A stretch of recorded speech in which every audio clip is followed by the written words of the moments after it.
Assalamualaikum warahmatullahi wabarakatuh. Perkenalkan, nama saya Muhammad Iskandar Zulkarnain, NIM 201104040007 dari Fakultas Usuluddin Adab dan Humaniora, Prodi Sejarah Peradaban Islam dari Unhas Jember. Nah, di video kali ini saya akan membahas tentang perkembangan zaman prasejarah di Indonesia dan akan membahas sedikit tentang peran Sungai Bengawan Solo sebagai sungai purba yang terpanjang di Pulau Jawa. Oke, langsung kita simak. Yuk.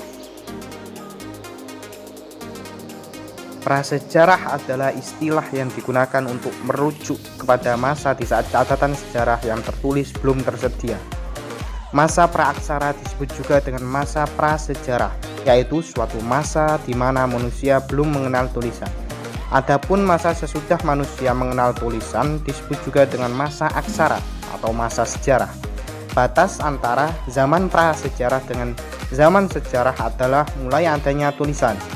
Berakhirnya zaman prasejarah atau dimulainya zaman sejarah untuk setiap bangsa di dunia tidak sama, tergantung dari peradaban bangsa tersebut. Contohnya, bangsa Mesir sekitar tahun 4000 sebelum Masehi, masyarakatnya sudah mengenal tulisan.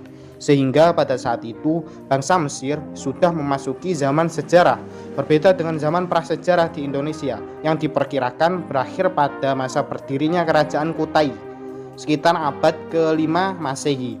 Hal ini dibuktikan dengan adanya prasasti berbentuk yupa yang ditemukan di tepi Sungai Mahakam, Kalimantan Timur.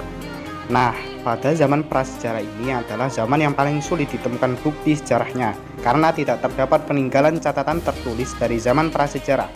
Keterangan mengenai zaman ini diperoleh melalui bidang-bidang ilmu seperti paleontologi, astronomi, biologi, geologi, antropologi, dan arkeologi. Arkeologi adalah ilmu yang mempelajari kebudayaan manusia masa lalu melalui kajian sistematis atas data bendawi yang ditinggalkan.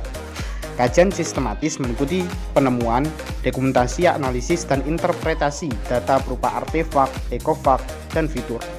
Tujuan arkeologi diantaranya adalah menyusun sejarah kebudayaan, memahami perilaku manusia, serta mengerti proses perubahan budaya. Karena bertujuan untuk memahami budaya manusia, maka ilmu ini termasuk ke dalam kelompok ilmu humaniora.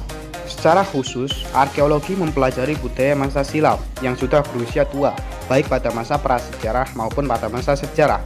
Pada perkembangannya, arkeologi juga dapat mempelajari budaya masa kini, sebagaimana dipopulerkan dalam kajian budaya bendawi modern.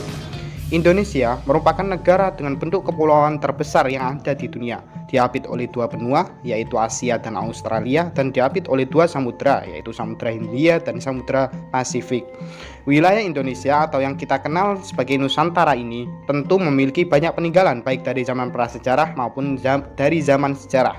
Penelitian tentang prasejarah Indonesia telah berlangsung lama. Sejak zaman Hindia Belanda, upaya penelitian untuk menguak masa lalu bangsa-bangsa yang telah dilakukan terutama oleh pakar dari luar negeri.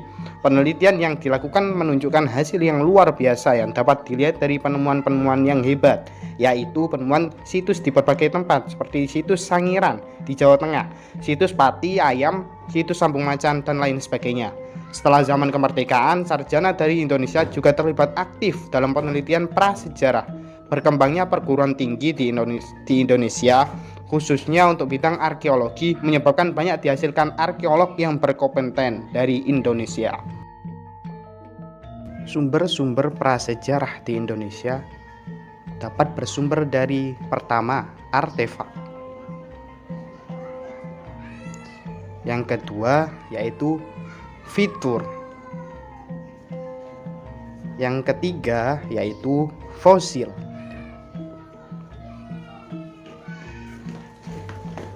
Dan yang terakhir yaitu biofak atau ekofak.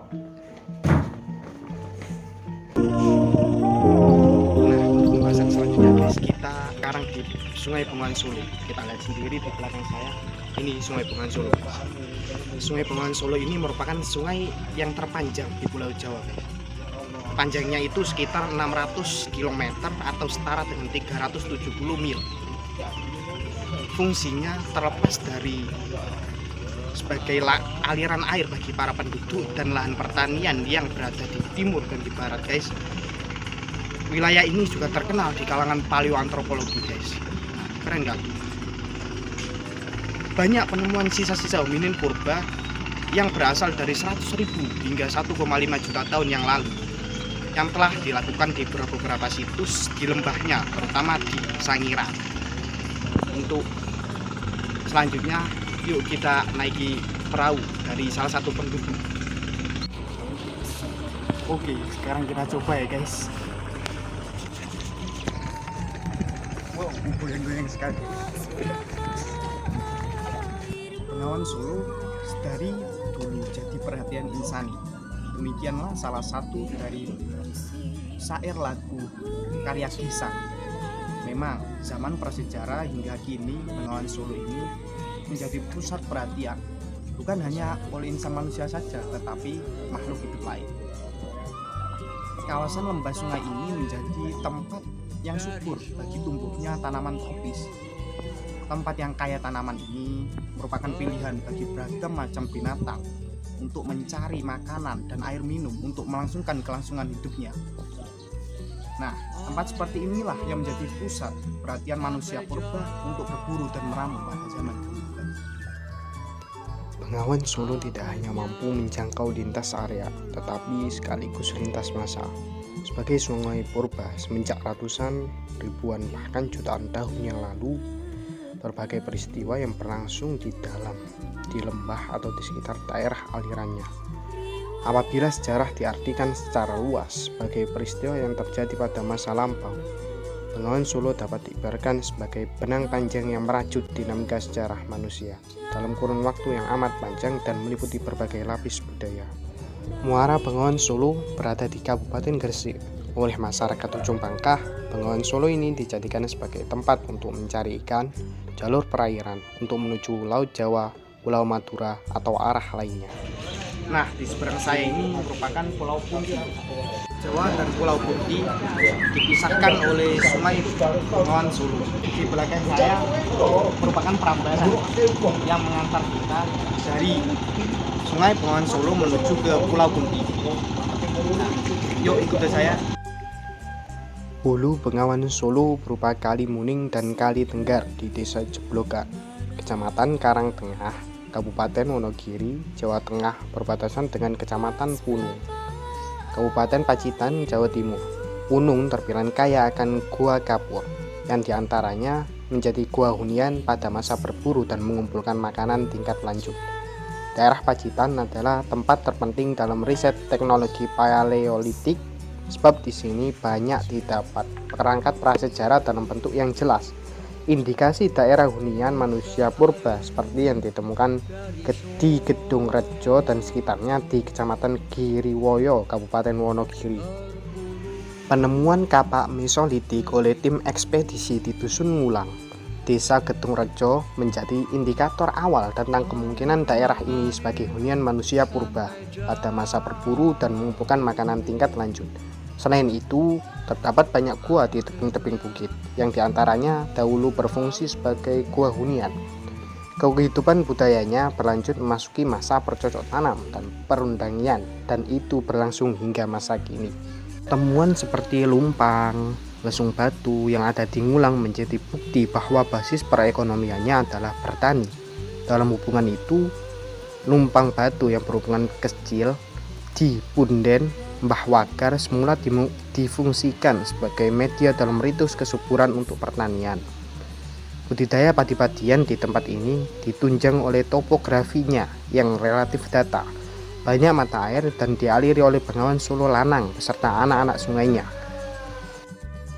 Bukti kehidupan prasejarah juga didapati di sejumlah tempat yang berada lebih ke arah hilir Bengawan Solo. Daerah lain di aliran Bengawan Solo yang banyak mengandung data artefaktual ataupun paleoantropologi zaman prasejarah adalah Sragen, Karanganyar, Blora, dan Ngawi. Dua lokasi di Sragen yang ditenggarai sebagai situs prasejarah adalah Sangiran dan Sampung Macan. Sangiran ialah dua pedukuhan kecil di perbatasan Sragen Karanganyar, Jawa Tengah.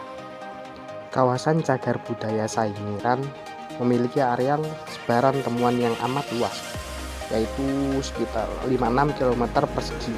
dan mengalami masa hunian oleh manusia purba terlama, lebih dari 1 juta tahun, jika dibandingkan dengan situs prasejarah lain di dunia.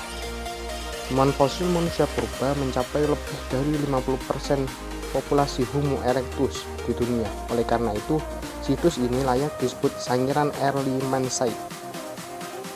Selain itu, situs prasejarah duniawi yang telah banyak dikenal adalah Trinil di Kecamatan Kedunggalar, Jawa Timur.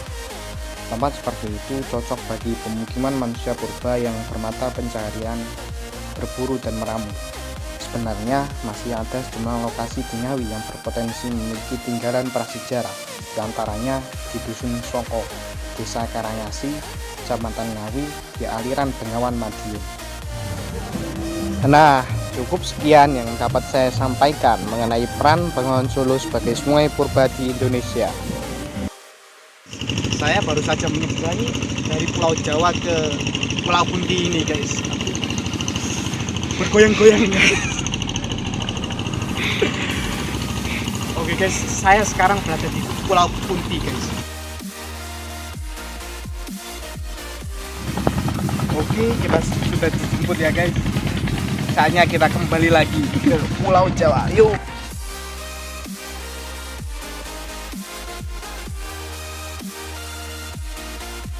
Seru bukan guys perjalanan kita pada pagi ini. Selanjutnya saya pamit undur diri guys. Semoga bermanfaat perjalanan kita pada pagi hari ini dan menghibur kita semua guys. Kita siratal mustaqim. Wassalamualaikum warahmatullahi wabarakatuh.